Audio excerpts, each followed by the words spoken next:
अस्सलाम वालेकुम बेटा, ऑनलाइन वालों, आवाज़ आ रही है?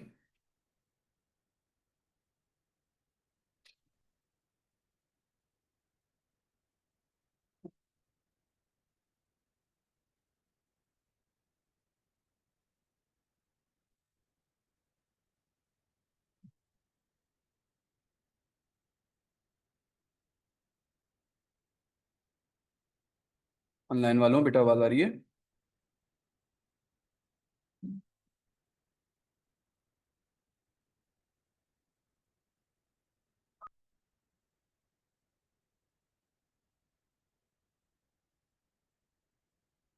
चलिए सर, बिस्मिल्लाह करते हैं। लास्ट क्लास में हम लोगों ने थोड़ी सी अकाउंटिंग की दुनिया देखी थी। ठीक है। और कंक्लूड हमने कहाँ किया था कि हमारी अकाउंटिंग की दुनिया तीन चीज़ों पे आके बनी। कौन कौन सी तीन चीज़ें थी? एसेट, लायबिलिटी और कैपिटल। एसेट क्या था? सर, जो चीज़ जो खरीद के लाए थे कि कुछ इससे काम वाम चलाएंगे। कैपिटल क्या था? कि ओनर ने कुछ जेब से अपने पैसा डाला। और लायबिलिटी क्या थी? कि किसी से लोन लेके हमने बिजनेस चलाना शुरू किया।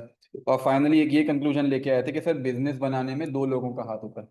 कौन? एक ओनर और एक लायबिलिटी देने वाला, लोन देने वाला है, जिसका नाम हमने लिया था लेंडर। सही। यहाँ पे हमने कंक्लूड किया था। और एक इक्वेशन बना ली थी हमने कि एसेट बराबर होती है लायबिलिटी प्लस कैपिटल के। सही। तो अब सर, एसेट और लायबिलिटी और कैपिटल तीन वर्ड्स तो सीख लिए, लेकिन वर्ड्स की इंफॉर्मेशन भी होनी चाहिए, डिटेल भी पता होनी चाहिए क्या कहलाती हैं। यानी इनकी डेफिनेशंस भी हमें मालूम होनी चाहिए। तो आइए जरा सी हम डेफिनेशंस लिखें। चलो, खुद से जरा मुझे आप लोग सोच के बताओ, क्या डेफिनेशन होनी चाहिए एसेट की?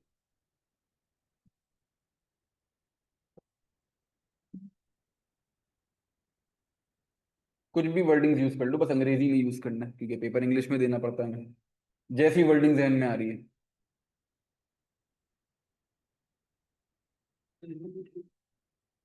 बिजनेस के रिसोर्सेस। ठीक है। बस? और भी कुछ एक आध वर्ड तो डालो।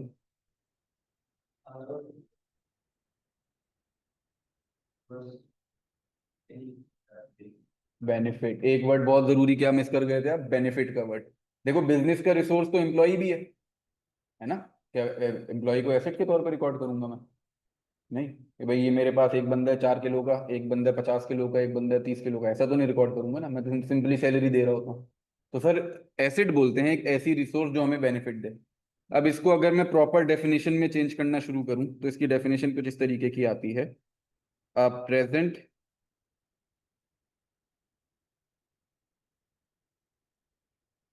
Economic resource. ठीक है, फिर उसके बाद वर्ड आता है बहुत जरूरी, कंट्रोल्ड बाय द एंटिटी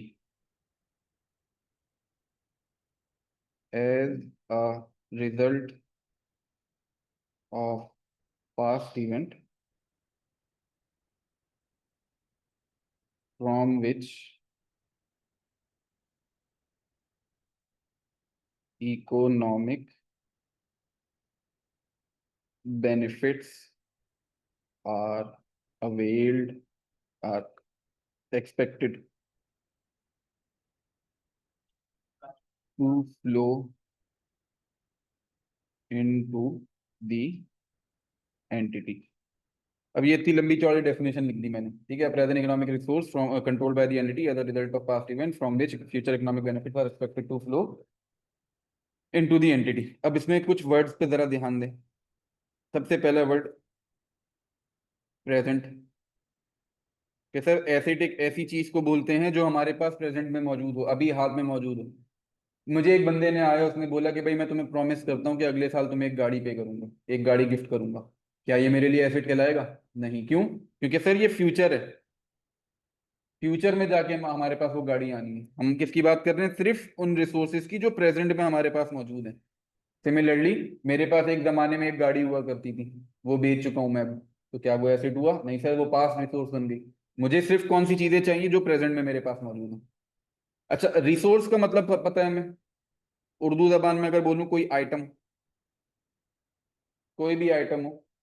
ठीक है। वर्ड अगला जो रह गया ना बीच में, वो क्या है? इकोनॉमिक। इकोनॉमिक का मतलब क्या है? मुआशी। चलो सही है, काफी हद तक। सर इकोनॉमिक बोलते हैं दो चीजों को, कि या तो हमारी रिसोर्स, बल्कि दूसरा पेन यूज कर लेते हैं, मॉनेटरी होगी या नॉन मॉनेटरी होगी। अब ये क्या बोल रहा हूं मैं? सर मॉनेटरी का मतलब कैश, नॉन मॉनेटरी का मतलब other than cash, that's it. सही। इकोनॉमिक रिसोर्स बोलते हैं हर ऐसी रिसोर्स को जो या तो कैश में बेनिफिट दे, या कि कैश के अलावा किसी शक्ल में बेनिफिट दे। जैसे टेबल क्या बेनिफिट देती है मुझे, मैं बैठ के इसके ऊपर पढ़ा रहा हूँ। लाइट क्या बेनिफिट देती है, कि सर कमरे में रोशनी है। बिल्डिंग क्या बेनिफिट देती है, कि सर उसमें अंदर बैठ के पढ़ा रहा हूँ। क्या ये कैश मिल रहा है मुझे? नहीं सर, एक अदर बेनिफिट मिल रहा है, अदर देन कैश बेनिफिट मिल रहा है। तो सर तीन वर्ड हमने पढ़े। प्रेजेंट मतलब मेरे पास आज मौजूद हो वो, फ्यूचर का प्रॉमिस ना हो या पास्ट का मौजूद ना हो। ठीक है।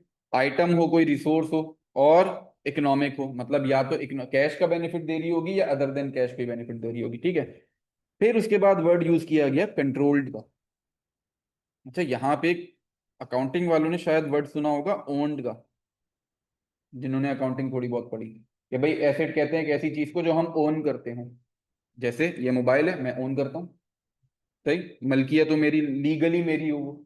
ये लेट से रिमोट है, ये भी मैं ओन करता हूँ, एसी मैं ओन करता हूँ। तो सर क्या एसिड बनने के लिए ओन करना जरूरी है? नहीं सर, स्टैंडर्ड ने बोला, स्टैंडर्ड मतलब इंटरनेशनल फाइनेंशियल रिपोर्टिंग स्टैंडर्ड, जो आपको दिखाई थी ना इतनी बड़ी बुक, उसने बोला कि ओनरशिप जरूरी नहीं है, आपको एसिड के ऊपर कंट्रोल होना चाहिए। अब ऐसा क्यों किया मुझे बताओ। मैं गया बैंक के पास, मैंने बोला भाई एक गाड़ी चाहिए, तो लोन दे दो। बैंक ने गाड़ी मुझे लोन पे दे दी, लीज पे दे दी। ठीक है।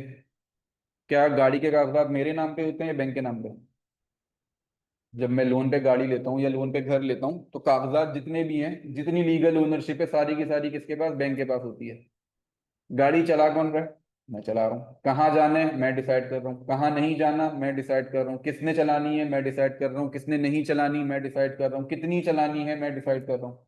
मतलब गाड़ी से जुड़ा हुआ हर डिसीजन मेरे पास है। कब इसके अंदर पेट्रोल डलवाना है, कब इसकी मेंटेनेंस करानी है, कब इसको कहाँ लेके जाना है, कब इसको नहीं चलाना, ये सारे डिसीजन मेरे पास है। मतलब गाड़ी के सारे बेनिफिट्स मेरे पास हैं। क्या मैं गाड़ी को ओन करता हूँ? नहीं सर, गाड़ी के कागजात उठा के देखूंगा, बैंक का नाम लिखा हुआ आएगा। लेकिन गाड़ी को कंट्रोल मैं कर रहा हूँ। जितने भी गाड़ी के बेनिफिट्स हैं वो सारे मेरे पास हैं। सिर्फ लीगल एक डॉक्यूमेंट के ऊपर का नाम लिखा हुआ है कि ये गाड़ी उसकी है, लेकिन कंट्रोल तो मेरे पास है ना गाड़ी का। तो सर इसीलिए एसिड के वर्ड में से ओन्ड का वर्ड हटा दिया गया, उसकी जगह क्या वर्ड लगाया गया? कंट्रोल्ड। अच्छा, ओनरशिप मेरी है और कंट्रोल मैं कर रहा हूँ, वो तो प्लस एंड प्लस है। लेकिन ओनरशिप मेरी है, कंट्रोल कोई और कर रहा है। लेट से मैंने किसी को, बैंक को अपना गाड़ी लोन पे दे दी, तो क्या अब मेरे पास एसेट के तौर पे रिकॉर्ड होनी चाहिए? नहीं सर, क्यों? क्योंकि अगेन मेरे पास सिर्फ कागज के टुकड़े पे लिखा हुआ है गाड़ी मेरी है, बेनिफिट तो सारा सामने वाला लेके जा रहा है उसका। ठीक है। तो कंट्रोल का मतलब कि इवन दो लीगली वो मेरी ना हो, लेकिन उसके तमाम बेनिफिट्स मेरे पास आ रहे हो, इसको हम बोलते हैं कि एसेट इज कंट्रोल्ड। ठीक है। एंटिटी किसे कहते हैं? एंटिटी कहते हैं ऑर्गेनाइजेशन को, बिजनेस को। ये बेसिकली सिनोनियम है, ऑर्गेनाइजेशन या बिजनेस। सही है। तो resource economic control by the entity as a result of past event. Sir कुछ पास्ट इवेंट हुआ हो तभी वो एसिड बने। जैसे सर मैंने गाड़ी खरीदी, तो पास्ट इवेंट क्या है? गाड़ी खरीदने के लिए कैश पे किया, गाड़ी मेरे पास आई, तो मेरे लिए एक पास्ट इवेंट हो गया ये।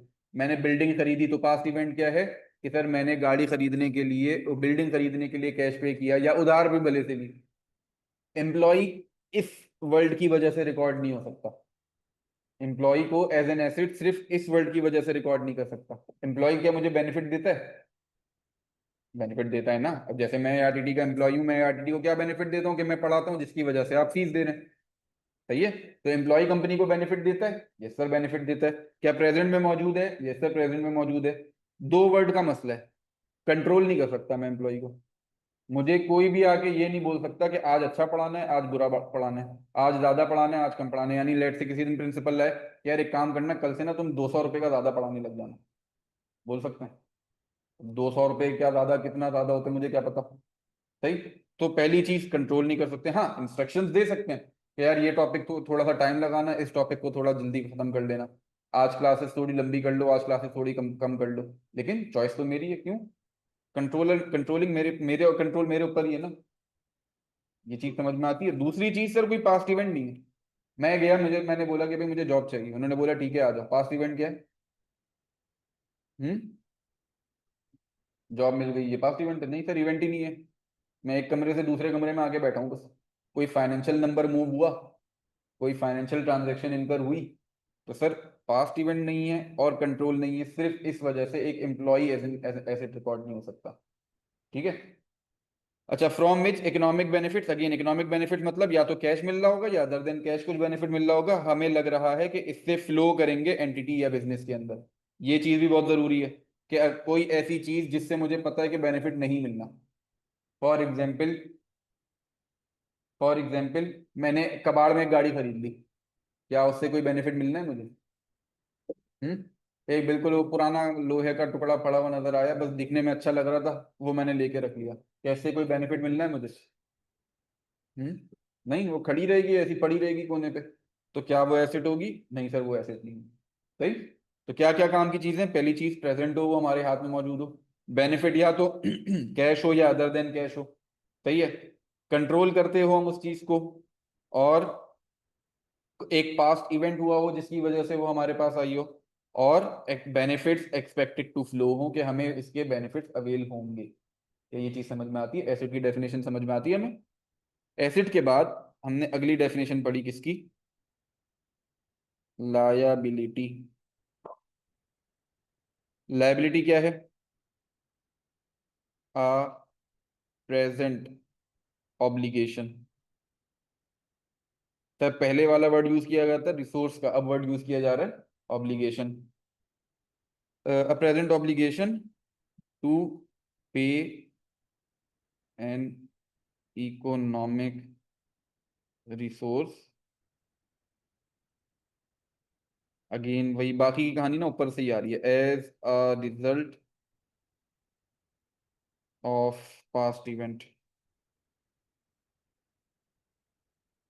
From which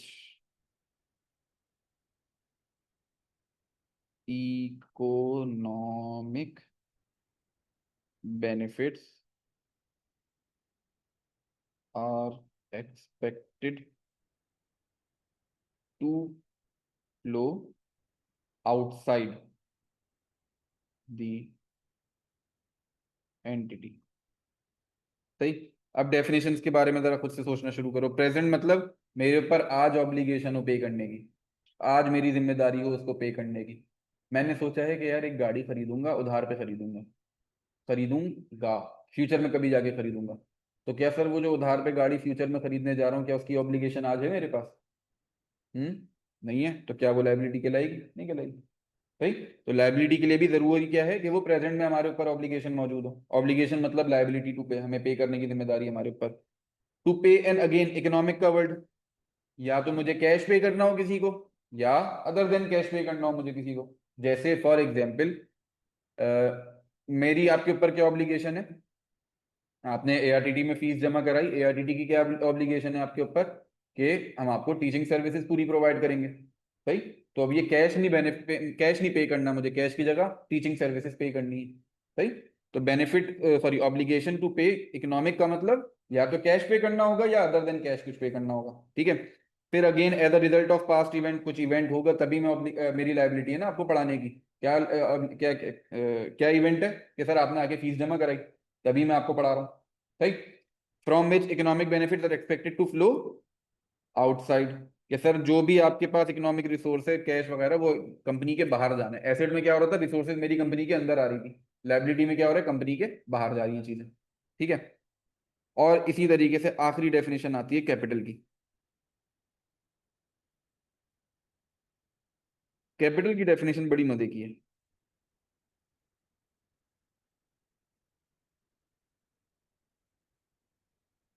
the net residual interest of an entity after deducting all of its liabilities कहना क्या चाह रहे हैं यहाँ पे? सर अकाउंटिंग इक्वेशन क्या है, एसेट बराबर है कैपिटल और लायबिलिटी के, सही है। तो इसने बोला कि जितने भी एसेट्स हैं उसमें से लायबिलिटी निकाल दो, जो बाकी बचा वो क्या है, कैपिटल।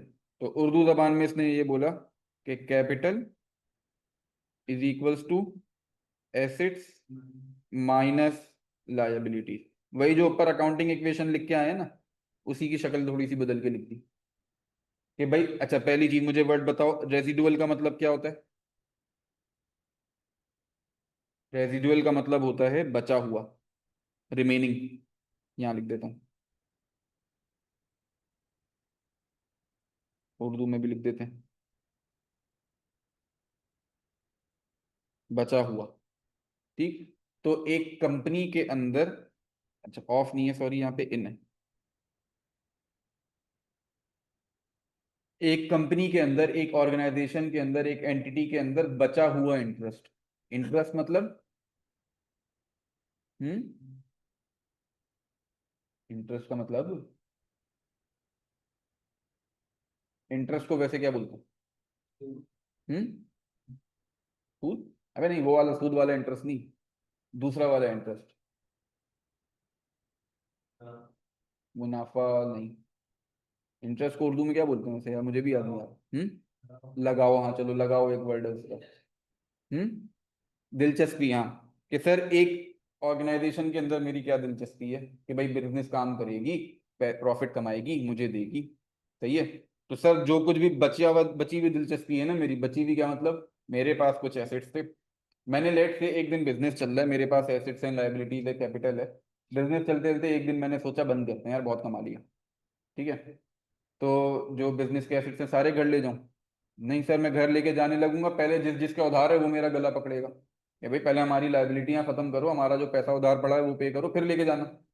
तो मैंने क्या कहा, मेरा जितनी भी दिलचस्पी है वो कितनी बची हुई, कौन सी, जब आफ्टर डिडक्टिंग इट्स लाइबिलिटीज, जितने भी उधार थे, जितनी भी ऑब्लिगेशन थी, सब कुछ पे करने के बाद अब जो कुछ बिजनेस में रह गया है वो मेरा है।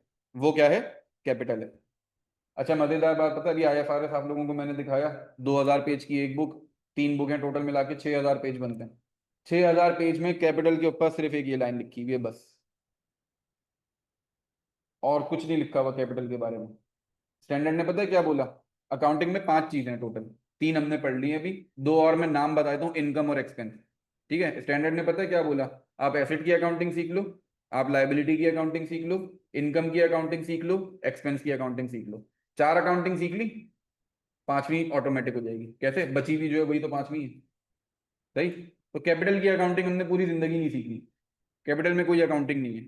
सारी अकाउंटिंग में किसकी सीखूंगा, मैं एसेट्स की सीखूंगा, मैं इक्विटी लाइबिलिटी की सीखूंगा, इनकम की सीखूंगा, एक्सपेंस की सीखूंगा। कैपिटल के बारे में जब भी बोलेगा कैपिटल निकाल के दो, मैं क्या बोलूंगा, एसेट में से लाइबिलिटीज निकाल दो, कैपिटल आ गया। सही है, ये चीज समझ में आती है। पूरी स्टैंडर्ड में कैपिटल को सिर्फ इतनी सी इज्जत दी गई है कि उसके लिए 2 लाइनें लिख दी गई, दो भी नहीं, ये तो मैं लिख रहा हूँ तो 2 लाइनें, वरना एक ही लाइन लिखी हुई है। ठीक है। मुझे बताइए ये 3 डेफिनेशंस आपको समझ में आती हैं? इसको जरा कॉपी कर लें।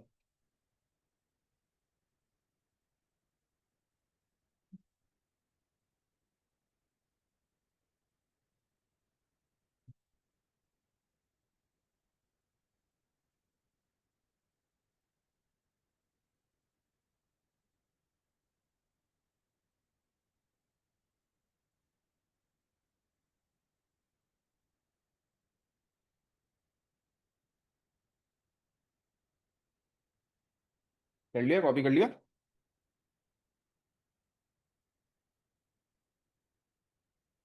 कॉपी कर लिया? तो नाश्ता वास्ता नहीं किया हो क्या? थोड़ी सी जान निकाल लो।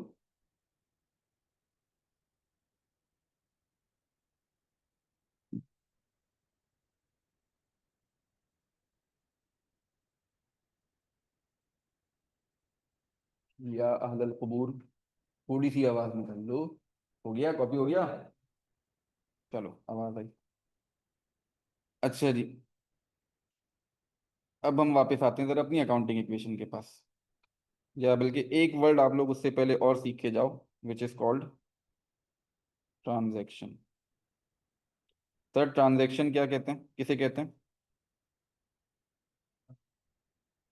नहीं, वो तो अकाउंटिंग को कहते हैं।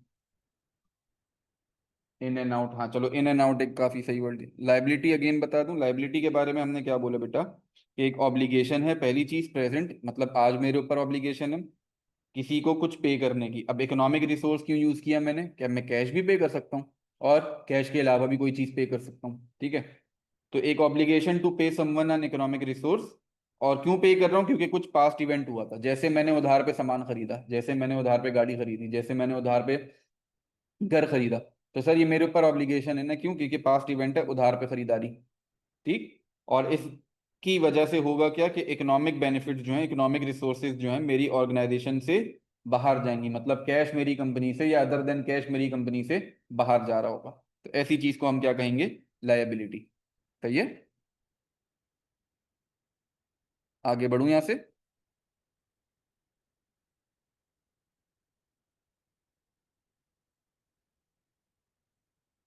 आगे बढ़ जाऊं। अच्छा जी, सर ट्रांजैक्शन क्या है,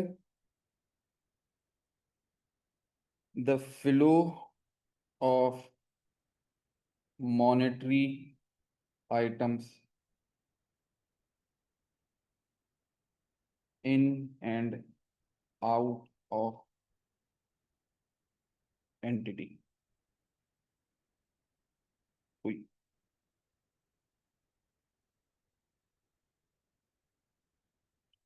सर किसी भी मॉनेटरी आइटम का, यानी ऐसा आइटम जिसके साथ मैं कोई नंबर अटैच कर सकता हूँ, जिसके साथ कोई नंबर दे सकता हूँ, ऐसे आइटम का आना जाना क्या कहलाता है, एक ट्रांजैक्शन कहलाता है। जैसे मैंने एम्प्लॉय हायर किया, क्या ये ट्रांजैक्शन कहलाएगी, क्यों, क्योंकि सर इसके साथ कोई नंबर नहीं अटैच।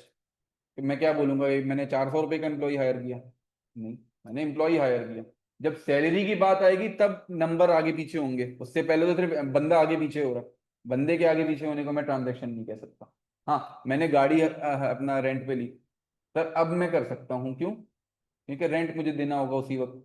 अगर मैंने रेंट नहीं दिया, लेट से मैं गया एक रेंटे कार के पास, मैंने बोला 1 महीने के लिए गाड़ी रेंट पे चाहिए, उसने बोला ले जाओ 1 महीने बाद पैसे दे देना।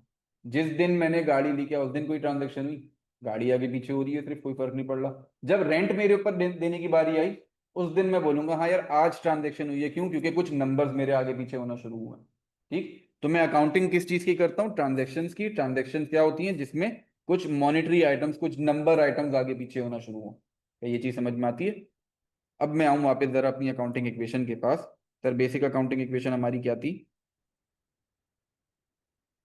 Assets is equals to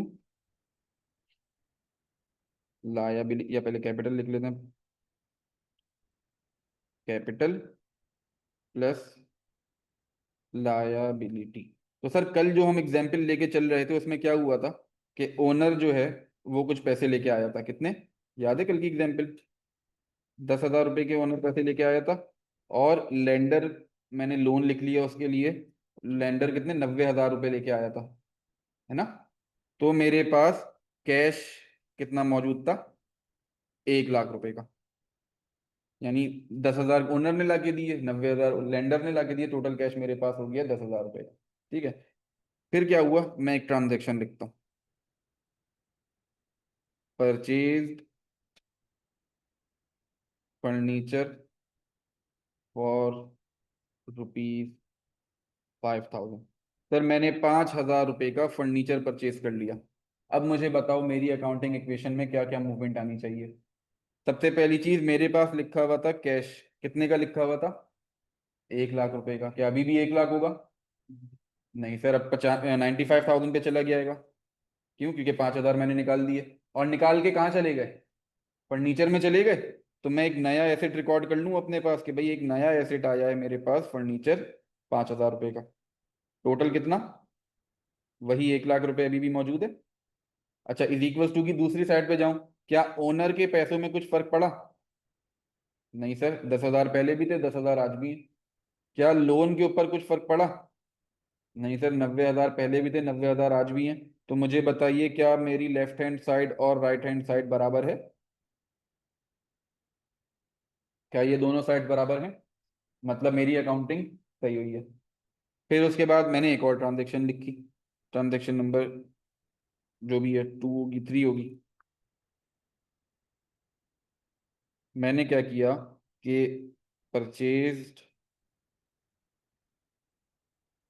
building for rupees late से 20,000। तो अब मुझे बताओ क्या चेंज आएगा मेरे पास। कैश कितना लिखूंगा? 75,000। 20,000 का कैश खर्च हो गया ना मजीद, 75 बच जाएगा अब। कैश कितना, ओ सॉरी, फर्नीचर सर जितना था उतने का उतना ही रखा हुआ है, 5,000 रुपये। सही। और अब एक नया एसिड मेरे पास आ गया, बिल्डिंग, कितने की? 20, 20। टोटल अभी भी 1 लाख है। अच्छा, इज इक्वल टू की दूसरी साइड जाऊं तो मैं बोलूंगा कि भाई ओनर के अभी भी 10,000 रुपये पड़े हुए, प्लस लोन अभी भी 90,000 का पड़ा हुआ है। क्या यहाँ तक कोई मसला? आगे बढ़ जाऊं यहाँ से। अब आई मेरे पास अगली ट्रांजैक्शन। तो एसेट की परचेज की ट्रांजैक्शन हमें समझ में आ गई कैसे मूव हो रही है, ठीक है। अब आई अगली ट्रांजैक्शन, परचेज्ड। अच्छा, वर्ड्स ध्यान से देखिएगा। एक वर्ड है इन्वेंट्री, एक वर्ड है स्टॉक इन हैंड, एक वर्ड है मर्चेंडाइज। और कोई वर्ड होता है? और कुछ वर्ड होता है? नहीं, इतने ही याद आ रहे हैं अभी मुझे। तो खैर, हमने इन्वेंट्री परचेज करी या स्टॉक परचेज किया या मर्चेंडाइज परचेज करी, लेट से रुपीज 15,000 रुपये की। अच्छा, इन्वेंट्री किसे कहते हैं, या रॉ मटेरियल, मटेरियल या मर्चेंडाइज, ये कहते किसे हैं? सर वो चीज जो खरीदने के बेचने के लिए खरीदी। जैसे, क्या फर्नीचर मैंने बेचने के लिए खरीदा था? नहीं सर, यूज करने के लिए खरीदा था। बिल्डिंग यूज करने के लिए खरीदी थी। इन्वेंट्री क्यों खरीद रहा हूँ कि सर फॉर एग्जांपल मेरी मोबाइल की शॉप है, तो मैं मोबाइल क्यों खरीदूंगा? आगे बेचने के लिए। तो सर जो मेरा बिजनेस है, जिस मकसद के लिए बिजनेस बनाया गया है, उस मकसद के लिए जो चीजें खरीद रहा हूँ, वो क्या कहलाती है मेरी? इन्वेंट्री, या स्टॉक इन ट्रेड, या मर्चेंडाइज, या स्टॉक इन हैंड भी बोलते हैं। इस तरीके के 4-5 नाम है, वो ऐसा ऐसा करके हम लोग आगे बढ़ेंगे ना तो सारे नाम सामने आते रहेंगे, ठीक। बेसिक ये 3 नाम है। अब मुझे बताओ, पहली चीज, क्या ये एसेट है? हम्म। क्या इन्वेंट्री मेरे लिए एसेट है? यस सर, डेफिनेशन याद करो। डेफिनेशन क्या बोली थी? प्रेजेंट है, यस सर, खरीद ली तो प्रेजेंट में आ गई। इकोनॉमिक रिसोर्स है, यस सर, एक नॉन मॉनेटरी आइटम है। क्या कंट्रोल करता हूँ? यस सर, मैं डिसाइड कर सकता हूँ किसको बेचनी है किसको नहीं बेचनी। As a result of past event, sir cash दिया है तो पास्ट इवेंट हो गया। Economic benefits are expected to flow, yes sir, इसको बेचूंगा तो पैसे आएंगे, तो सारी क्राइटेरिया मीट कर गया। तो अगेन, क्या इन्वेंट्री मेरे लिए एसेट है? यस सर, एसेट है। तो बताइए अब मेरी अकाउंटिंग इक्वेशन में क्या फर्क पड़ेगा। मैं बोलूंगा ऊपर वाले को सामने रखते हुए कि मेरे पास कैश कितना है? 75,000। नहीं सर, अब चेंज हो जाएगा। 75,000 तो पुराना था ना। अभी हमने 15,000 की चीजें खरीद ली मजीद, तो अब 75,000 से कितने, 60,000 पे आ जाएगा। तो मैंने बोला कि भाई अब कैश मेरे पास 60,000 का मौजूद है। सही है। फर्नीचर वही 5,000 रुपये का मौजूद है। और बिल्डिंग कितने की? 20,000 की। और अब एक अदद नया एसेट मेरे पास आ गया, इन्वेंट्री, जिसको मैं, ये कितने का? 15,000 रुपये का। Sir is equal to, oh sorry, total अभी भी मेरा 1 लाख पे ही है। टोटल में कोई चेंज नहीं आ रहा। अच्छा, क्या इसका मतलब टोटल में कभी चेंज नहीं आएगा? नहीं सर, अभी देखना अचानक से चेंज हो जाएगा। लोन मेरे पास 90,000। टोटल अगर मैं करूं तो सर यहाँ पे वही 10,000, और यहाँ पे वही 90,000। मुझे बताइए, 4 ट्रांजेक्शन, अभी बेसिक 5 ट्रांजेक्शन मैंने आपके सामने रखी, इसमें कोई मसला, कोई सवाल, कोई चीज जो पूछनी हो?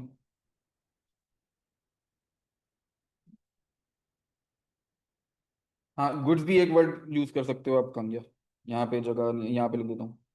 Goods in hand, goods for resale.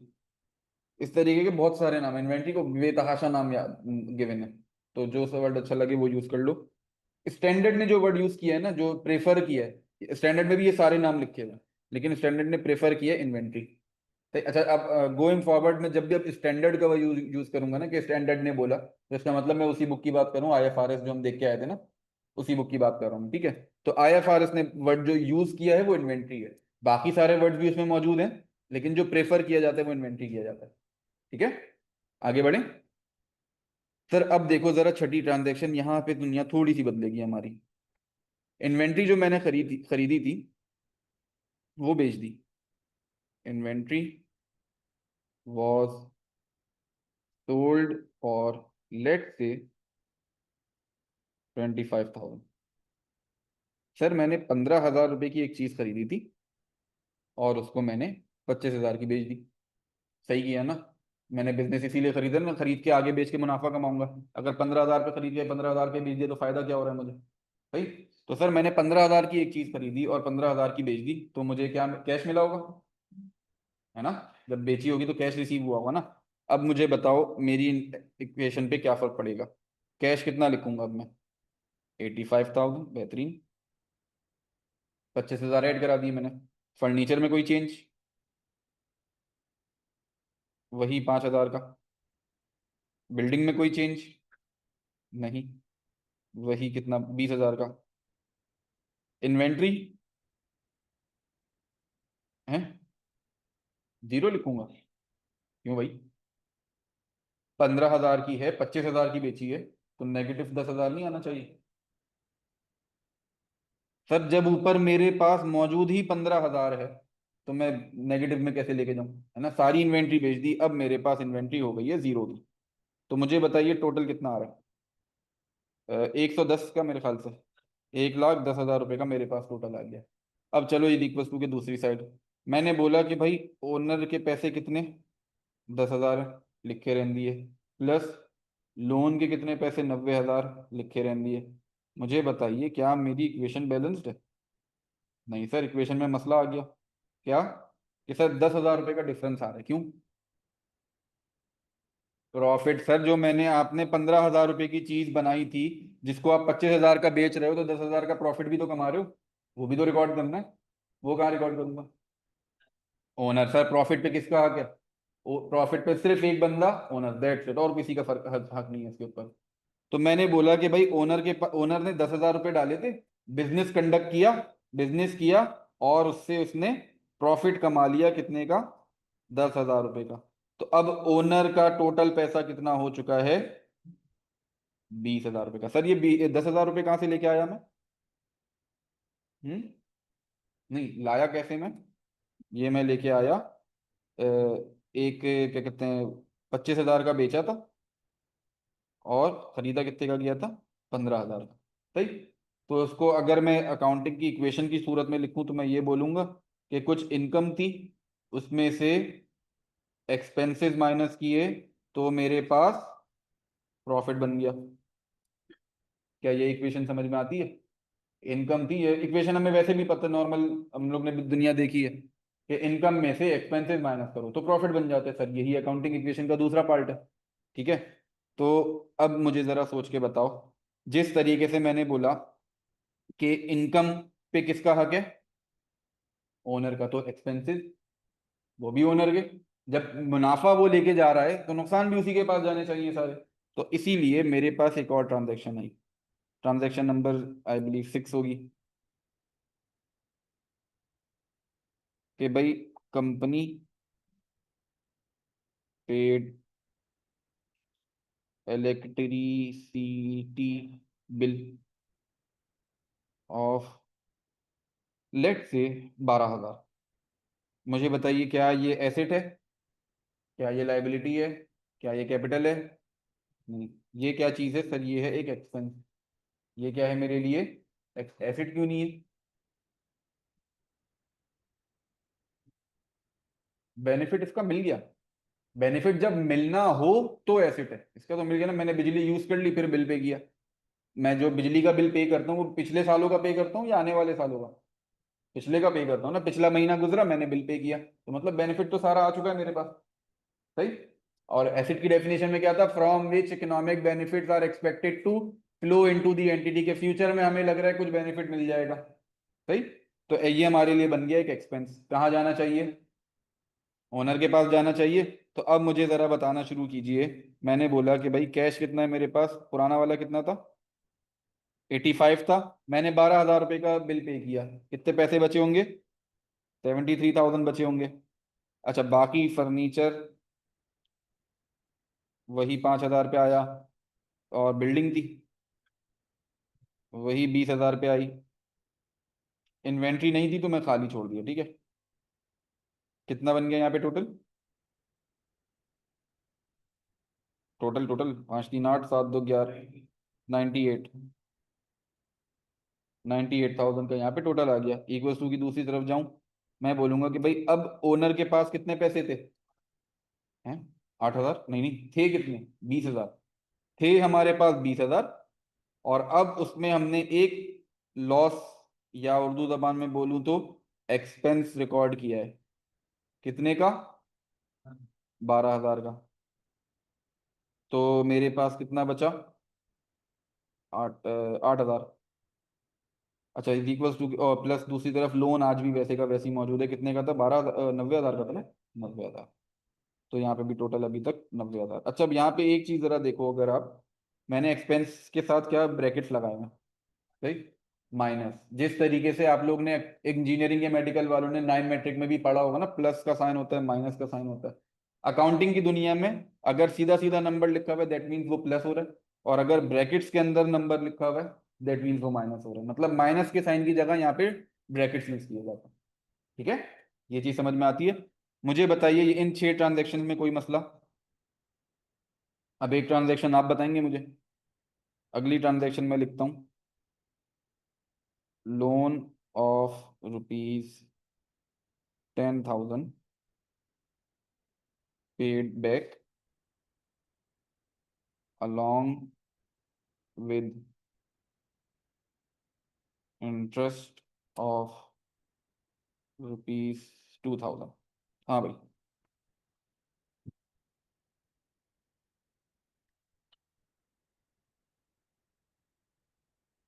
बताइए क्या क्या करना है, शुरू करूँ? ठीक है, मैंने लिखा कैश कितना? 61। 61। ठीक है। फिर उसके बाद फर्नीचर लिखा 5,000 का। फिर उसके बाद बिल्डिंग लिखी 20,000 की। और कोई चीज़ लिखनी है? नहीं सर, टोटल हो गया कितना? 86,000। अच्छा, इज इक्वल्स टू के दूसरी साइड पे अगर मैं जाऊं, तो ओनर का पैसा इस मर्तबा कितना पड़ा हुआ है? 8,000 का। और इस मर्तबा लोन पे किया है, तो प्लस लोन मैंने कितना लिखना है इस मर्तबा? 90,000 था, 10,000 पे कर दिया, बाकी कितना बचा? हाँ, 80,000। लोन तो 10,000 का पे किया ना, तो बाकी का 2,000 कहाँ गया? इंटरेस्ट, वो क्या है मेरे लिए? एक्सपेंस है। तो मैं क्या बोलूँ उसको? ओनर से पैसे मांग मांग लूँ उसके लिए? 2,000। तो कितना बचा मेरे पास? 6,000 अब ओनर का पैसा बचा है। और 8,000, सॉरी 80,000 लोन का पैसा बचा है। क्या इक्वेशन बैलेंस्ड है मेरी? मुझे बताइए, यहां तक कोई मसला? यहां तक आप कॉपी करो, फिर आगे बढ़ते हैं। यह कॉपी साथ साथ कर लिया सबने? हम्म, कर लिया, चलो कर लो, कॉपी कर लो पहले।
61,000 कैश बेटा कैसे आया था लास्ट ट्रांजेक्शन में? कि हमारे पास इससे पिछली वाली में 73 था, हमने 10,000 का लोन पे किया था और 2,000 का इंटरेस्ट पे किया था, तो टोटल मिला के 61 बचा होगा हमारे पास। 12,000 का कैश पे किया ना। एक्सपेंसेस, नहीं नहीं, सिर्फ एक्सपेंसेस। अच्छा, ओनर का कैपिटल कम एक्सपेंस की वजह से होता है जी, बढ़ता इनकम की वजह से।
हम्म।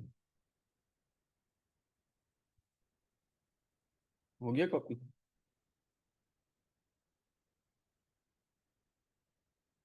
ये वाला पोर्शन बोल दो।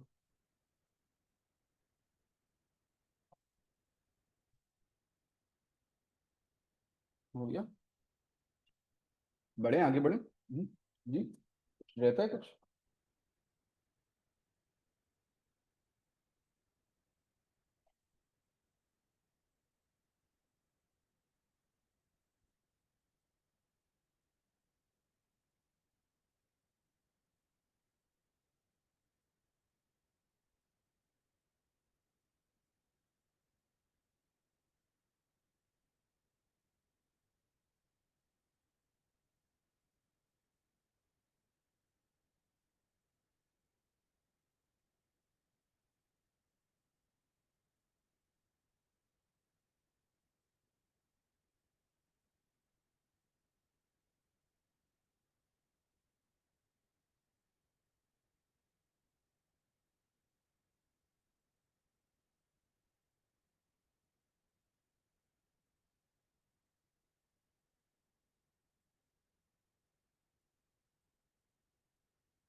हो गया कॉपी।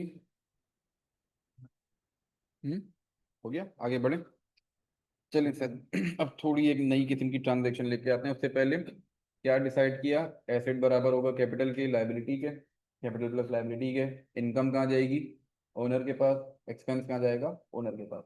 ठीक है, और एक चीज हमने नई नया वर्ड सीखा, इन्वेंट्री का। ठीक है, आओ एक और नया वर्ड सीखते हैं।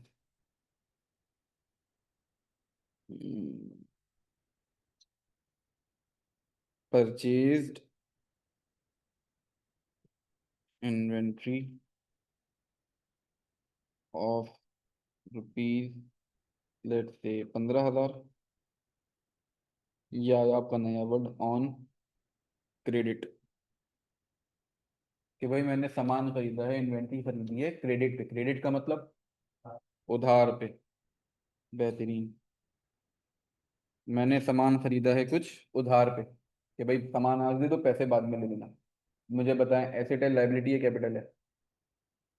लाइबिलिटी है, उधार मैंने लिए, बाद में कभी पे करना होगा मुझे। तो ये लाइबिलिटी, जब मैंने सामान उधार पे खरीदा तो ये उधार मेरे लिए लाइबिलिटी बन गई, अगर हम गोट बाय करें। गोट। अच्छा देखो, कि भाई एक बिजनेसमैन ने, लेट से वलीद भाई ने सवाल पूछा कि बकरी खरीदी, तो क्या वो इन्वेंट्री है? डिपेंड करता है। पर अगर मेरा काम है दूध बेचना या बकरियां बेचना, लेट से मेरा काम है, या मैं बुचर हूँ, मैं गोश्त काट के बकरियां काट के बेचता हूँ, तब मेरे लिए इन्वेंट्री है।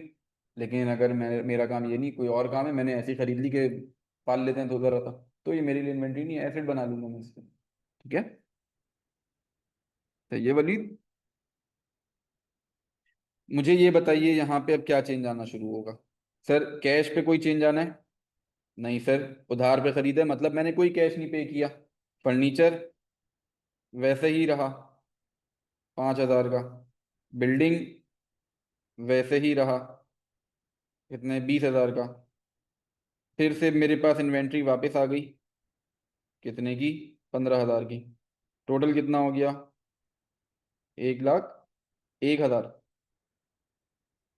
ठीक हो गया। इक्वल्स के उस तरफ जाता हूँ। ओनर ने कितने पैसे लेके बैठे हुए अपने? 6,000 रुपये। क्या कोई इनकम या एक्सपेंस है? नहीं सर, तो ये 6,000 वैसे का वैसे ही आ गया।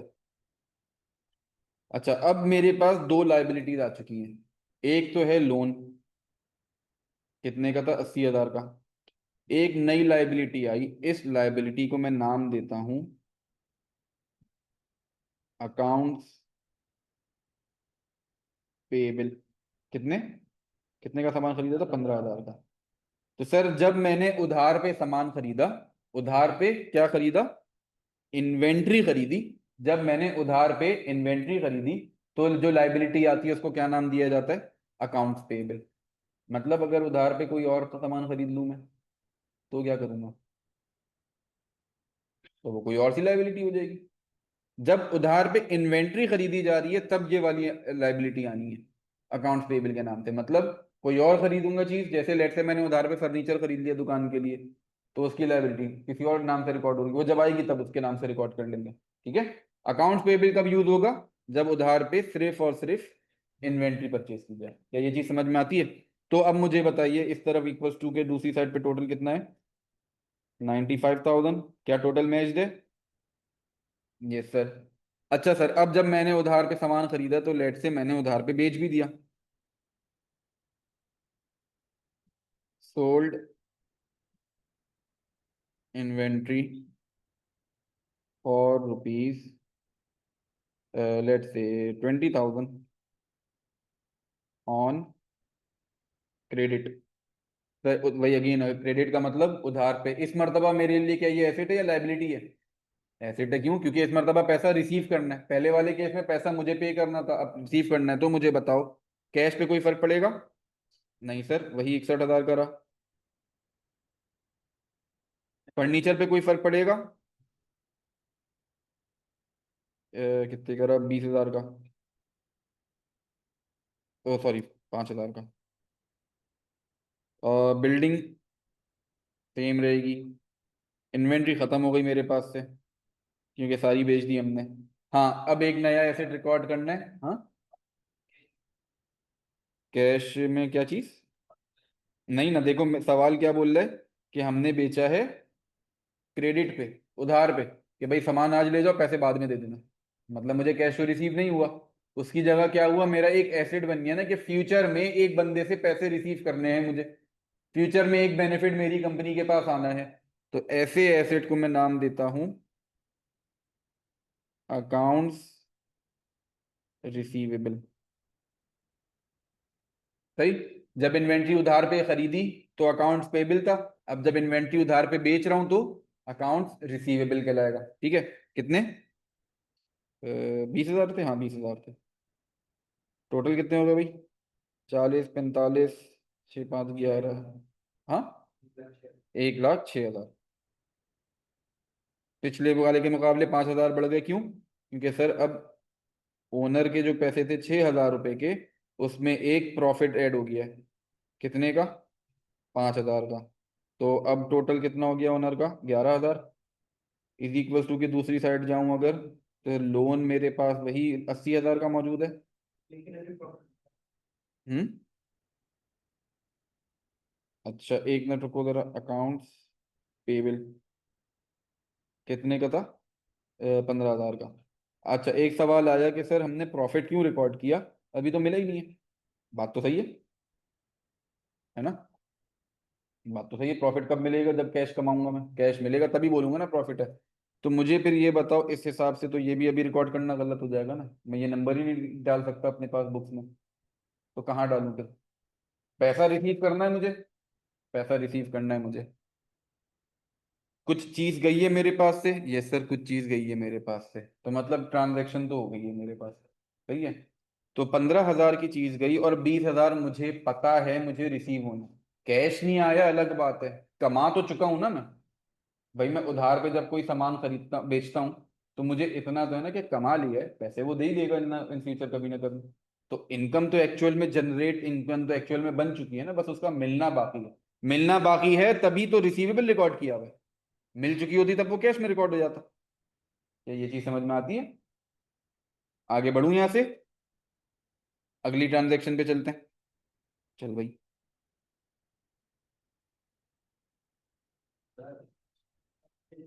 हाँ। नहीं कुछ कैश पे भी सेल करते हैं। फ्यूचर में ना दें वो थोड़ा सा हम आगे बढ़ लें, अकाउंटिंग थोड़ी सी समझ लें, फिर उसके बाद उस चीज़ पे भी आऊंगा कि फ्यूचर में ना मिले तो क्या होगा, कम मिले तो क्या होगा, हम फ्यूचर में डिस्काउंट दे दें तो क्या होगा, वो सारी चीज़ें इंशाल्लाह। तो अभी सिर्फ बेसिक बेसिक चीज़ों पे रखा हुआ है, ठीक है। तो ट्रांजैक्शन नंबर कौन सी थी? जो सी भी थी, अब नंबर नहीं याद मुझे, 10वीं होगी मेरे ख्याल से। अच्छा जी, तो रिसीव्ड मनी फ्रॉम कस्टमर। अच्छा ध्यान से, अब थोड़ी सी मुश्किल कर रहे हैं, ठीक है। And paid the supplier. Sir customer कौन? जिसने सामान खरीदा। सप्लायर कौन? जिससे सामान खरीदा। ठीक है। तो भाई हुआ क्या कि जिस बंदे को उधार पे बेचा था मैंने, उसने पैसे दे दिए मुझे, और उन पैसों से मैंने जिससे उधार पे खरीदा था उसको वापस कर दिया। अब मुझे जरा सोच के बताइए, कैश मेरे पास था कितने का? 61,000 का। इस ट्रांजेक्शन के बाद कितने का होगा? 67 का होगा, ठीक है। कैसे आया है सर से 67? सर मुझे बंदे से रिसीव करने थे, कस्टमर से रिसीव करने थे कितने? 20,000 रिसीव करने थे। और पे कितने कर दिए मैंने? 15,000 रुपये। तो एक्चुअल में मेरे पास सिर्फ 5,000 का कैश आया। 20,000 रिसीव करे, 5,000 अपने पास रखे, 15,000 आगे पकड़ा दिए। तो मैंने इसके अंदर 5,000 ऐड करा दिया। ठीक है। अच्छा बाकी फर्नीचर में कोई चेंज? 61 तो 66 हो जाएगा, सही।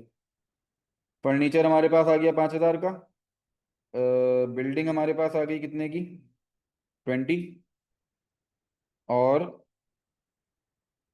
बस अकाउंट रिसीवेबल भी तो था। वो तो खत्म हो गया ना, अब उधार मिल गया, पैसा रिसीवेबल खत्म। तो बस यहीं पे हिसाब किताब मुकम्मल हो गया हमारा। कितना? 1,01,000, 6,5,11 होते हैं, हाँ ठीक है। अच्छा इज इक्वल टू की दूसरी तरफ जाऊं, कैपिटल या ओनर, सॉरी, कितना था ओनर? है 91? नहीं ना, 11 था। अच्छा एसेट का टोटल 6, 2, 8 और 1, 9, हाँ 91,000। ये कुछ भूल तो नहीं किया ऊपर से? नहीं सब है। ठीक है।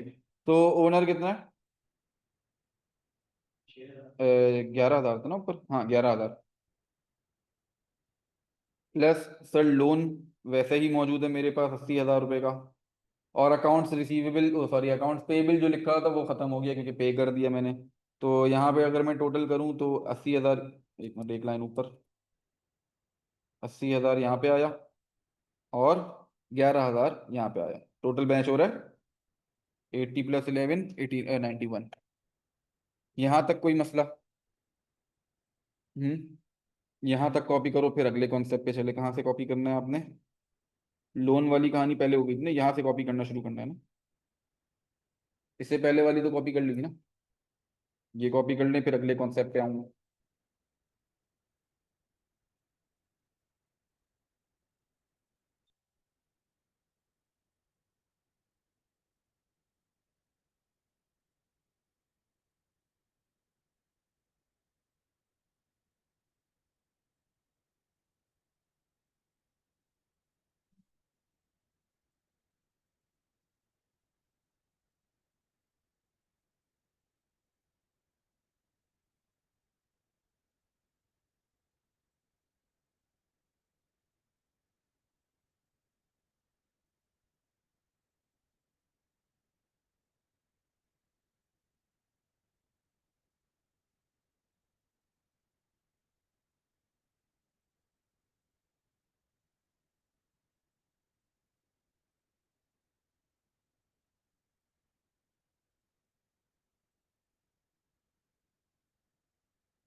कर लिया भाभी?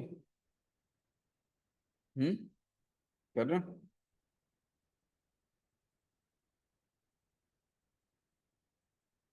अच्छा, आपकी अगली क्लास कितने बजे? 12:30 पे?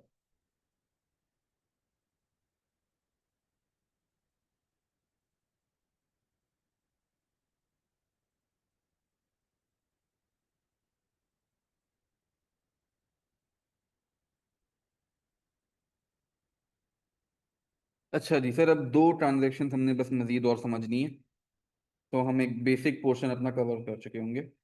मैं दो चीजें लिख रहा हूँ, पहले ट्रांजेक्शन दोनों लिख रहा हूँ एक साथ, फिर उसके बाद उनका इक्वेशन बनाते हैं, ठीक है। पहली transaction, repaired broken window of building for rupees late say 500, ठीक है। अच्छा, इसी के साथ एक ट्रांजेक्शन और भी लिख रहा हूँ मैं। Built a new floor in the building for rupees 15,000, ठीक है। दो ट्रांजेक्शन आपके सामने लिखी हुई हैं। पहली वाली ट्रांजेक्शन के बारे में बताओ मुझे, क्या मूवमेंट होगी? पुराना मेरे पास क्या है, कैश 66,000 था, तो अब कैश पे चेंज आना है, कितना हो जाएगा? 65,500 का। फर्नीचर में कोई चेंज आना है? 5,000 का था, 5,000 का रहेगा।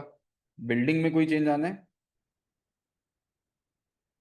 तो बिल्डिंग के ऊपर 500 का खर्चा किया मैंने, एक खिड़की टूट गई थी वो बनवाई, हाँ। 20,000 की लिखी हुई थी ना पहले वाली, उस पर अभी मैंने 500 रुपये का खर्चा किया, नई खिड़की लगवाई। चलो ठीक है, मैं आपकी बात मानता हूँ, मैं बोलता हूँ भाई 20,000 की खरीदी थी, 20,000 की रहने दी। ठीक है, ठीक है, मान लेते हैं थोड़ी देर। अच्छा, वो दूसरी तरफ जाऊं अगर मैं, इज इक्वल टू के उस तरफ कौन है? ओनर है, कितने का था? 11,000 का था। और कौन है उस तरफ? लोन है, कितने का था? 80,000 का था। क्या इक्वेशन मैच्ड है?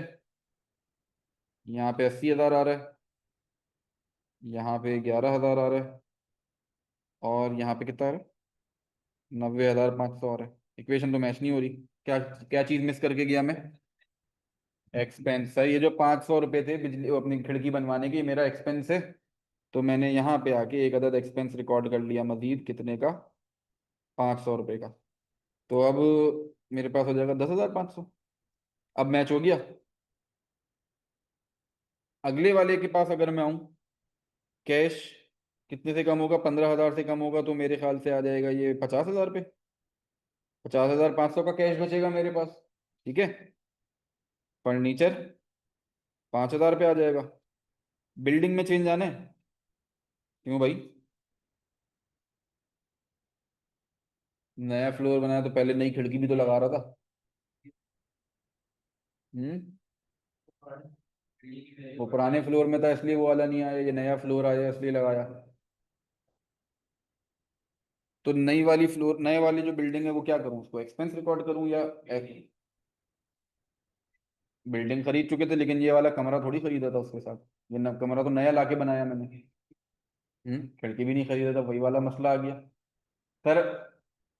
खिड़की पुराना वाला खराब हो गया था, उसकी जगह नया लाके लगाया। कमरा पुराना वाला कोई था नहीं, मैंने टोटली नया लाके लगा दिया।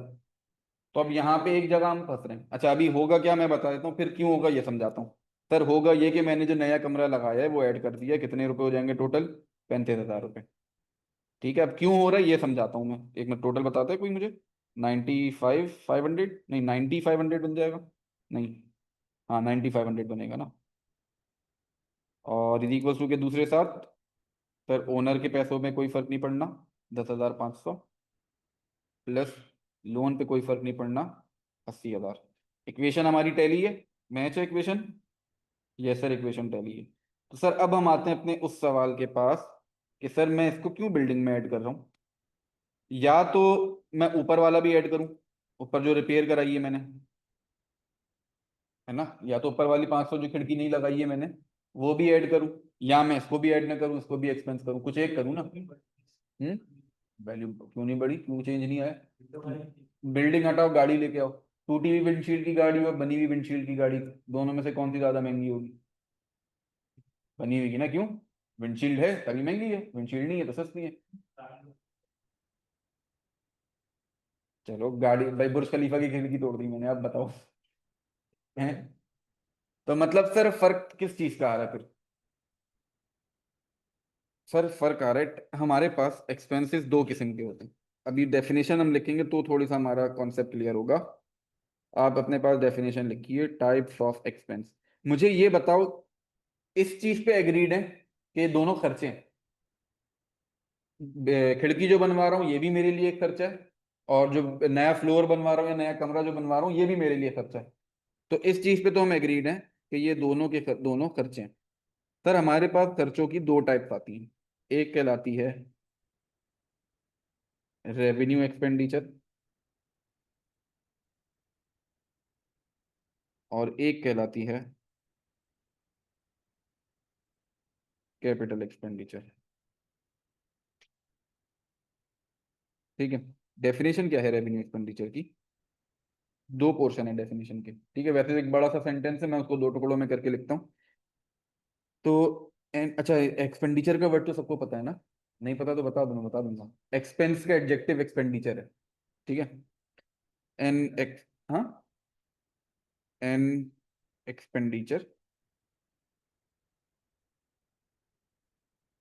फ्रॉम विच, या बल्कि एक्सपेंडिचर टू मेंटेन और operate an asset,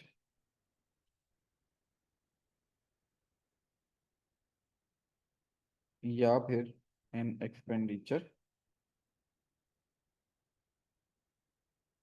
from which, नहीं expenditure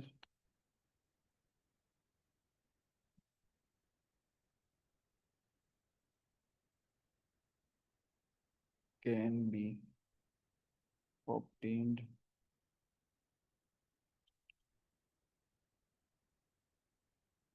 within then 12, capital expenditure.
हम्म।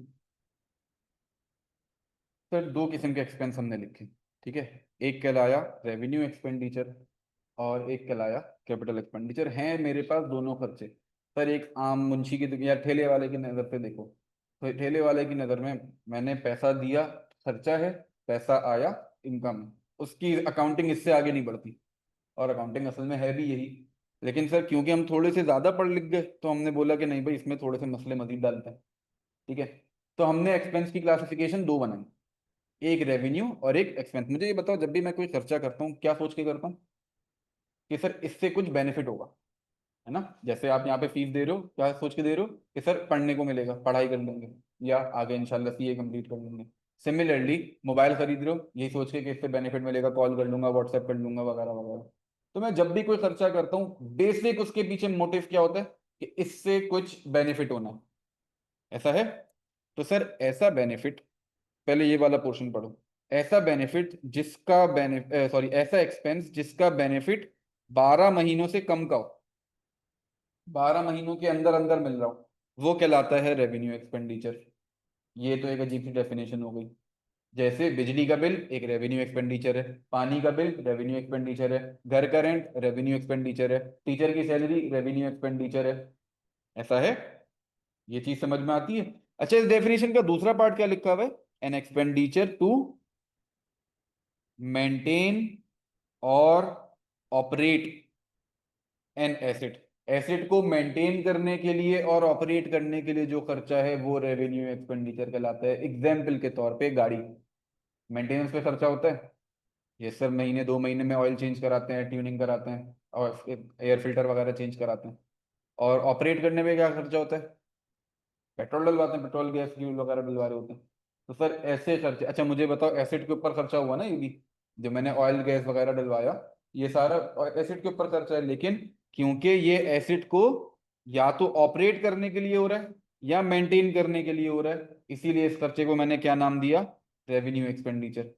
सर रेवेन्यू एक्सपेंडिचर्स को मैं रिकॉर्ड करता हूं एज एन एक्सपेंस, यानी इनको एज अ खर्चा, एज एन एक्सपेंस के ही सॉरी एक्सपेंस के ही तौर पे रिकॉर्ड करता हूँ। अच्छा वही गाड़ी है, वही सारी चीजें मौजूद है मेरे पास, लेकिन मैंने क्या किया, लेट से गाड़ी के टायर चेंज करा लिए। भाई 4 टायर लगे हुए आते हैं, मैंने चेंज करा के बड़े वाले मोटे टायर लगवा लिए। क्या ये खर्चा है? क्या ये एसिड की, एसिड को मेंटेन करने के लिए किया गया है खर्चा? क्या ये एसिड को ऑपरेट करने के लिए किया गया खर्चा? नहीं सर, ये एसिड की कैपेसिटी एफिशिएंसी बढ़ाने के लिए किया गया। मैं बड़े टायर लगवाता हूँ, रोड ग्रिप अच्छी होती है, गाड़ी जम के चलती है, सही स्पीड अच्छी पकड़ती है, पिकअप अच्छा पकड़ती है, ऐसा है। तो सर अब जो मैंने खर्चा किया उससे मेरी गाड़ी की एफिशिएंसी इंक्रीज हो गई, यानी गाड़ी की परफॉर्मेंस बढ़ गई मेरी। या चलो लेट से सर मैंने रिक्शा खरीदा, अपना वो खरीदी थी, क्या कहते हैं, मेहरान खरीदी थी, पीछे से काट के मैंने कैरी का डब्बा लगवा दिया, कैपेसिटी बढ़ गई गाड़ी की। देखा ये कभी? ऐसा देखा? मैंने देखा, लाहौर गया था, वहां पे देखा था मेहरान को काट के पीछे वो जो सुजुकी नहीं होती जिसमें स्कूल लटक के जाते थे हम लोग, वो मेहरान काट के पीछे वो चिपकाई हुई थी। तो अब उन्होंने क्या करा, गाड़ी की कैपेसिटी बढ़ा दी, सही। तो सर ऐसा खर्चा जिससे या तो गाड़ी की एफिशिएंसी में चेंज आए, गाड़ी से मुराद एसिड, या उसकी कैपेसिटी में चेंज आए, या उसकी वैल्यू, हाँ वैल्यू में चेंज आए, ऐसे खर्चे को क्या कहेंगे हम? Capital expenditure. अब जरा थोड़ी सी देर के लिए यहाँ पे आओ। सर ये जो मैंने रिपेयर जो कराया था, क्या इससे बिल्डिंग की वैल्यू में चेंज आया? शायद थोड़ा बहुत आया होगा, लेकिन सर असल में ये खर्चा क्या था? बिल्डिंग को मेंटेन रखने के लिए था ना। कि एक खर्चा मैं ऑलरेडी कर चुका था, बिल्डिंग में खिड़की में लगवा चुका था, टूट गई किसी वजह से, खराब हो गई, मैंने दोबारा से लाके चेंज करा दी। लेट से बिल्डिंग लोहे वाली थी, वो वाली होती है ना रेलिंग वाली, जो यूं यूं करके स्लाइड हो रही होती है, पुरानी हो गई थी, जंग वंग लग गया था बारिशों की वजह से, मैंने वो चेंज, फ्रेम चेंज करवाया, पूरा नया लगवा दिया। तो सर ये मेंटेनेंस के लिए खर्चा कर रहा हूँ ना मैं, ऐसा है। बिल्कुल, खिड़की तो पहले भी थी आज भी है, बस फर्क क्या है, मेंटेनेंस के लिए थोड़ा सा कर दिया कि अच्छी लगे। तो सर ऐसा वाला खर्चा मैंने कहाँ रिकॉर्ड किया था? कहाँ गया? एक्सपेंस के तौर पे रिकॉर्ड किया था। लेकिन सर अब जो बिल्डिंग में मैंने नया कमरा बना दिया पूरा, तो मेरा बेनिफिट बढ़ गया उससे। पहले वाले में क्या था, बेनिफिट पहले जितना था आज भी उतना ही बेनिफिट मिल रहा है। मैं बेनिफिट को मेंटेन करके रखा हुआ हूं, तो मैंने उसको कहाँ रखा था? एक्सपेंस। अब मुझे बिल्डिंग से मिलने वाला बेनिफिट बढ़ गया कि सर पहले मेरे पास 4 कमरे थे, अब 5 कमरे हो गए, मेरे पास कैपेसिटी आ गई ज्यादा। तो ऐसे खर्चे को मैंने क्या नाम दिया? Capital expenditure. और ये रिकॉर्ड किया जाता है एज एन एसेट। क्या ये चीज समझ में आती है? पर वो खर्चा जो मैं इसलिए करूं कि मेरे एसेट का बेनिफिट मेंटेन रहे, मैं बेनिफिट में कोई चेंज नहीं आ रहा, जैसा था वैसा वहीं पे रुका हुआ है। गाड़ी की मेंटेनेंस में क्यों कराता हूँ कि सर गाड़ी के परफॉर्मेंस में कमी ना है, जैसी है वैसी चलती रहे। अगर मैं मेंटेनेंस ना कराऊं यानी ट्यूनिंग वगैरह ना कराऊं, गाड़ी की परफॉर्मेंस खत्म होना शुरू हो जाएगी। तो सर जो मैं ट्यूनिंग या ऑयल चेंज वगैरह करा रहा हूँ, क्यों करा रहा हूँ? ताकि गाड़ी जैसी परफॉर्म कर रही थी वैसी ही परफॉर्म करती रहेगी। तो वो वाला खर्चा मेरे लिए क्या कहलाया था? रेवेन्यू एक्सपेंडिचर कहलाया था। लेकिन गाड़ी के टायर मैंने क्यों चेंज करे? कि सर पहले जो बेनिफिट मिल रहा था अब उससे ज्यादा बेनिफिट मिल रहा है मुझे। तो ऐसे खर्चे को मैंने कहाँ रिकॉर्ड किया? कैपिटल एक्सपेंडिचर के तौर पे एसेट की वैल्यू में ऐड करा दिया। क्या ये चीज समझ में आती है? मुझे बताओ, ये समझ में आया हमें कि वो ऊपर वाले 500 रुपये क्यों एक्सपेंस में गए थे और नीचे वाले 15,000 क्यों बिल्डिंग में ऐड करा दिए? समझ में आती है कहानी? कोई मसला, कोई सवाल ऑनलाइन वालों? हम्म। अच्छा। सर जो मैंने ये वाला जो पोर्शन लिखा हुआ है ना डेफिनेशन का, an expenditure benefit of which can be availed with in less than 12 month. Sir मैंने बिल्डिंग खरीदी है, उसका बेनिफिट कितने टाइम पीरियड तक मिलेगा मुझे? सालों तक मिलेगा, 20-25 साल। सर ये वाली जो हम बिल्डिंग में बैठे हुए हैं, हमने 12 साल पहले रेंट पे ली थी। हमारे लेने से भी कोई 10-15 साल पहले की बनी हुई बिल्डिंग है ये। सालों बेनिफिट मिल रहा है। तो ऐसा खर्चा जिसका बेनिफिट 12 महीने से ज्यादा का हो, वो खर्चा कैपिटल एक्सपेंडिचर कहलाएगा और एक एसिड के तौर पे रिकॉर्ड होगा। सही। और वो खर्चा जो मुझे इमीडिएटली मिल गया, मैंने खर्चा किया और मिल गया मुझे इसका बेनिफिट, जैसे बिजली का बिल, जैसे पानी का बिल, जैसे राइडर उबर में बैठ के एक जगह से दूसरी जगह गया, खर्चा पे किया यानी राइड के पैसे पे किए, मुझे उसका बेनिफिट मिल गया ट्रैवलिंग। सही। तो ऐसा खर्चा जिसका benefit with in less than 12 month हो, वो क्या कहलाएगा? एक रेवेन्यू एक्सपेंडिचर। क्या ये चीज समझ में आती है? कोई मसला, कोई सवाल, कोई भी चीज जो पूछनी हो? अच्छा, अब एक काम करते हैं, हम आज की क्लास को यहीं पे ही रोकते हैं क्योंकि अगला टॉपिक शुरू करूंगा तो पूरा नहीं हो पाएगा। एक काम अलबत्ता आप लोग करें कि ये आ गया ना,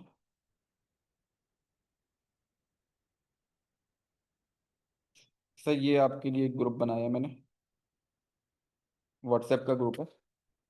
इसको ज्वाइन कर लें। इस पे मैं सिंपली क्या करता हूँ, जो हमारी अभी जो क्लास की जो पीडीएफ है जो मैं लिख रहा हूँ ना, अपने पास नोट्स जो लिख रहा हूँ, ये सेंड करता हूँ मैं सारे।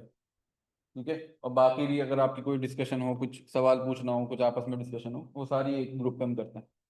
ठीक है, तो इसको स्कैन कर लें आप लोग। ऑनलाइन वालों आप भी स्कैन कर लें। तस्वीर आ रही है ना साफ?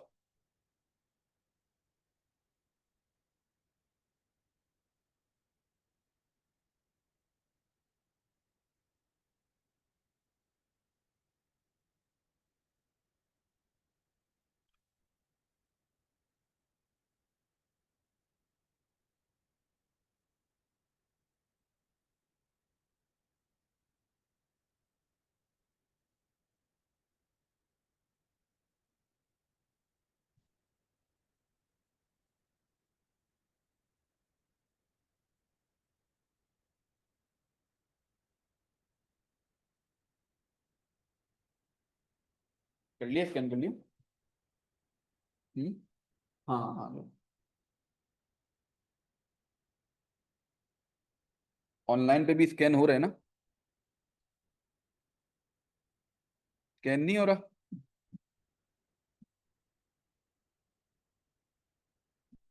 अच्छा, तो फिर एक काम ये करें आप। हम्म। नहीं हो रहा स्कैन? चलो फिर एक काम आप लोग ये करो।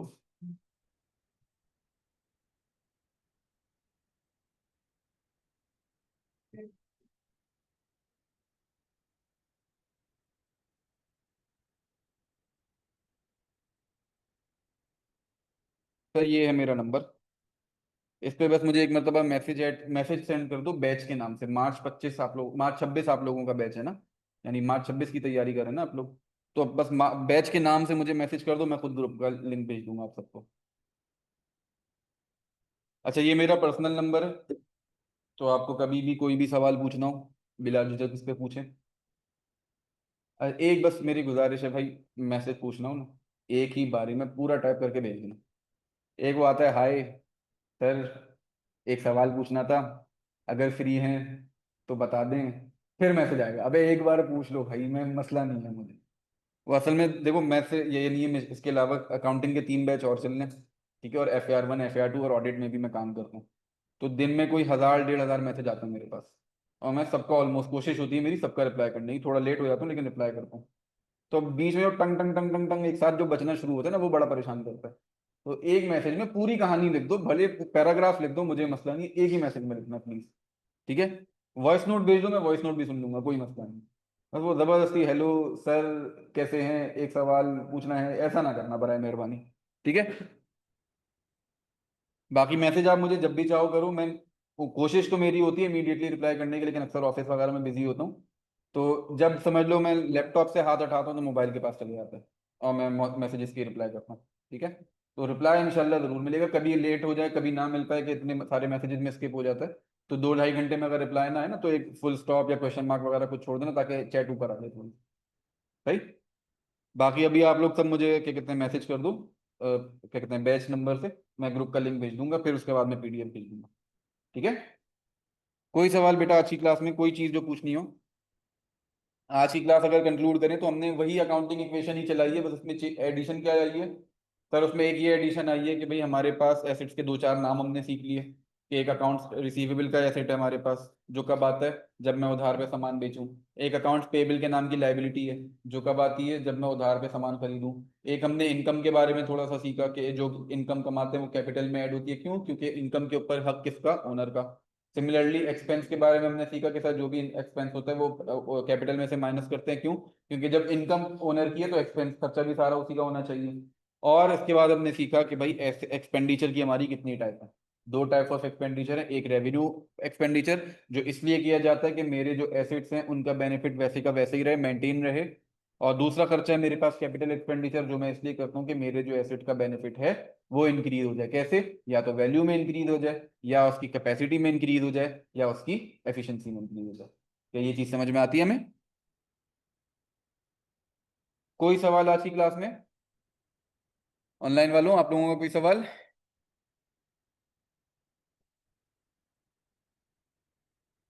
चलें सर, इंशाल्लाह फिर हम लोग कल नेक्स्ट क्लास हमारी शायद थर्सडे को होगी, ओ सॉरी सैटरडे को होगी, कल तो छुट्टी होती है हमारी, तो इंशाल्लाह नेक्स्ट क्लास में हम लोग कंटिन्यू